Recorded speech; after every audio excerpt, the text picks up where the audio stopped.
முதல் வாசகம் தானியேல் நூலிலிருந்து வாசகம். அதிகாரம் 7 இறைவசனங்கள் 9, 10 மற்றும் 13-14 முடிய. நான் பார்த்து கொண்டிருக்கையில் அரியணைகள் அமைக்கப்பட்டன. தொன்மை வாய்ந்தவர் அங்கு அமர்ந்தார். அவருடைய ஆடை வெண்பனி போலவும் அவரது தலைமுடி தூய பஞ்சு போலவும் இருந்தன. அவருடைய அரியணை தீக்கொழுந்துகளாயும் அதன் சக்கரங்கள் எரி நெருப்பாயும் இருந்தன. அவர் முன்னிலையிலிருந்து நெருப்பாலான ஓடை தோன்றி பாய்ந்தோடி வந்தது. பல்லாயிரம் பேர் அவருக்கு பணிபுரிந்தார்கள். பல கோடி பேர் அவர் முன் நின்றார்கள். நீதிமன்றம் தீர்ப்பு வழங்க அமர்ந்தது. நூல்கள் திறந்து வைக்கப்பட்டன.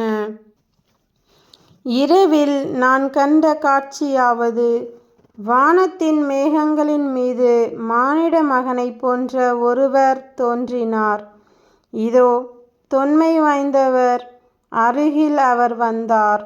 அவர் திருமுன் கொண்டு வரப்பட்டார். ஆட்சியுரிமையும் மாட்சியும் அரசும் அவருக்கு கொடுக்கப்பட்டன.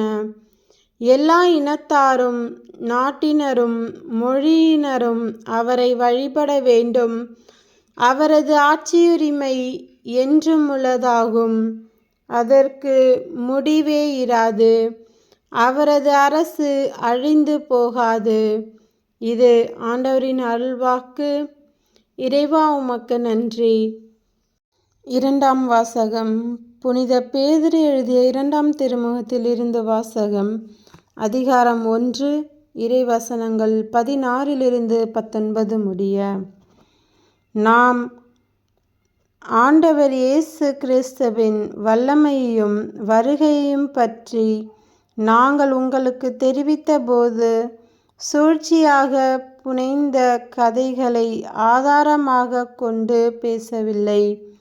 நாங்கள் அவரது மாண்பை நேரில் கண்டவர்கள். என் அன்பார்ந்த மைந்தர் இவரே, இவர் பொருட்டு நான் பூரிப்படைகிறேன் என்று மாட்சிமிகு விண்ணகத்திலிருந்து அவரை பற்றிய குரல் ஒலித்தபோது தந்தையாகிய கடவுளிடமிருந்து மதிப்பும் மாட்சியும் பெற்றார்.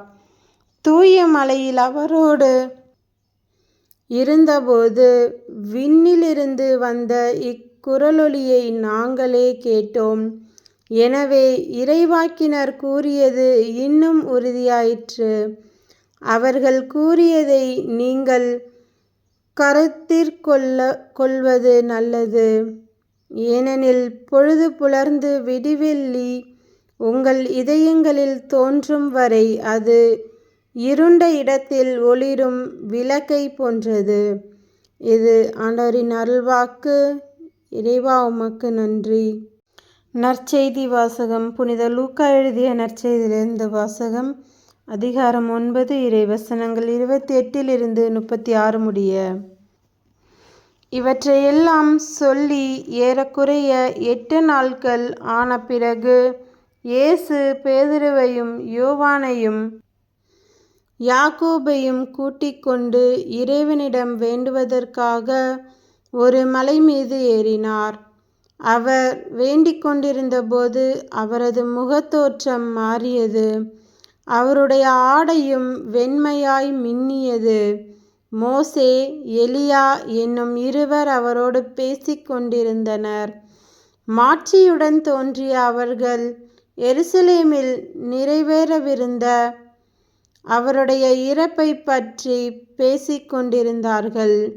பேதுருவும் அவரோடு இருந்தவர்களும் தூக்க கலக்கமாய் இருந்தார்கள். அவர்கள் விழித்தபோது மாட்சியோடு இலங்கிய அவரையும் அவரோடு நின்ற இருவரையும் கண்டார்கள். அவ்விருவரும் அவரை விட்டு பிரிந்து சென்றபோது பேதுரு இயேசுவை நோக்கி, ஆண்டவரே, நாம் இங்கேயே இருப்பது நல்லது.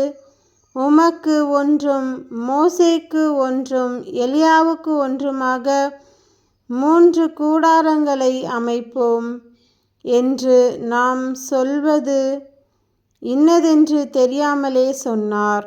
இவற்றை அவர் சொல்லிக் கொண்டிருக்கும்போது ஒரு மேகம் வந்து அவர்கள் மேல் நிழலிட்டது.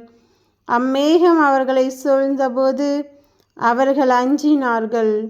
அந்த மேகத்தினின்று, இவரே என் மைந்தர், நான் தேர்ந்து கொண்டவர் இவரே, இவருக்கு செவிசாயுங்கள் என்று ஒரு குரல் ஒலித்தது. அந்த குரல் கேட்டபொழுது இயேசு மட்டும் இருந்தார். நாங்கள் கண்டவற்றில் எதையும் அவர்கள் அந்நாட்களில் யாருக்கும் சொல்லாமல் அமைதி காத்தார்கள். இது கிறிஸ்துவின் நற்செய்தி. கிறிஸ்துவே உமக்கு புகழ்.